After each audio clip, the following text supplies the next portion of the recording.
Hey, I'm Jason Behr.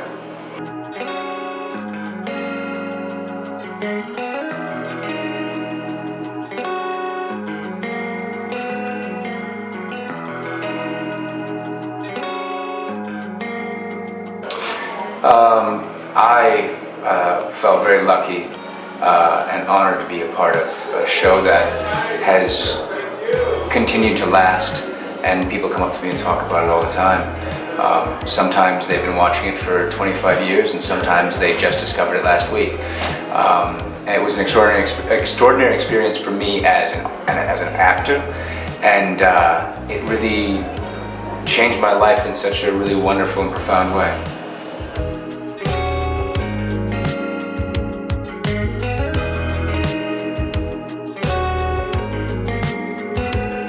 I think one of the most extraordinary things about Max Evans is that he has all these tremendous gifts, and it's like the whole saying with Spider-Man, with tremendous gifts come tremendous responsibility.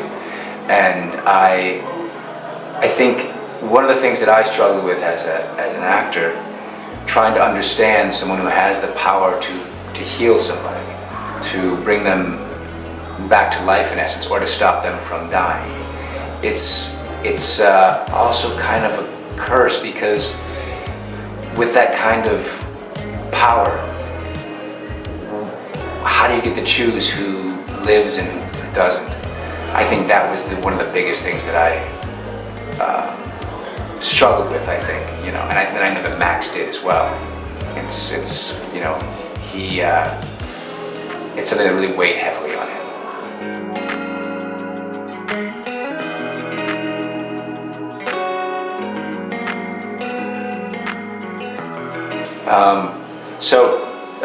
Julie Plec, who has done many things in her life, Vampire Diaries and Legacy.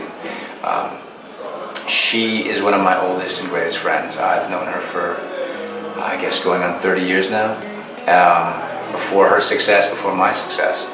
And she called me up one day and she said, so I'm directing the reboot. And I had just met Karina, the person that the CW had hired to write the new version.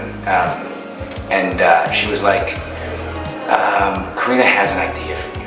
And she proceeded to have Karina, tell me all about this new character on the show, and she knew that I was a Akira Kurosawa fan, and she was like, it's kind of like the movie Roswell, where it's going to be told from a bunch of different perspectives, and as the story goes on, you're going to meet the character in a certain way, and have an idea of who he is, and then as the story goes on, you get different perspectives and more information about who he really was and what he was really doing. And I was like, of course, absolutely. And so I had a great time working on the show. I think that Roswell, the original, and Roswell, New Mexico are two very different shows. That's just, we were teenagers in the original, and those metaphors and what they were doing in their life experience is very different from what they were doing in Roswell, New Mexico.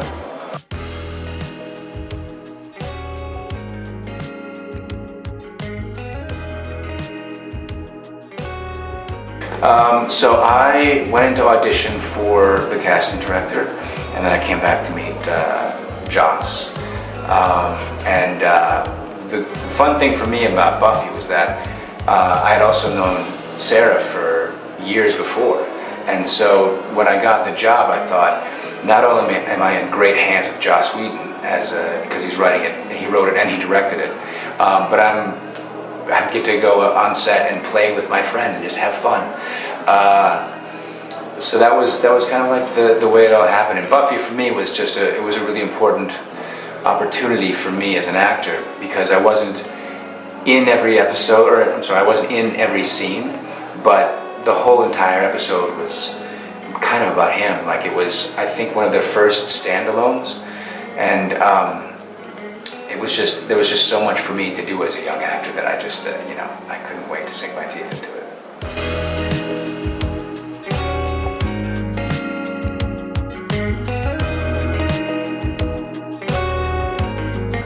That's a great question. I think that,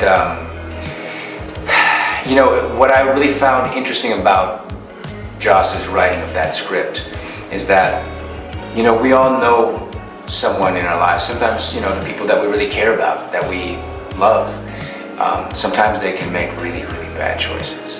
And they can do bad things. And, you know, Angel and Buffy in that episode, Angel tells Buffy how he turned Drusilla into a vampire and how he tortured her and murdered everybody that she loved, drove her insane. And, you know, the day she took her holy vows, he turned her into a demon. Those are some pretty awful things to do to somebody, and some pretty bad choices. And yet somehow there was something redeeming about Angel. And, you know, my hope for Ford was that he was going to make that choice, that maybe there's a moment in the end of the episode where Buffy says to him, help me stop this. And he kind of looks away and does nothing. And in that moment he chooses himself, and he chooses for Buffy to be killed by this deal that he's made. And so my hope for him was that he didn't, you know, end up fitting into an ashtray, and that maybe he made the right decision, but unfortunately, and I think for a nice closed loop storyline, he didn't.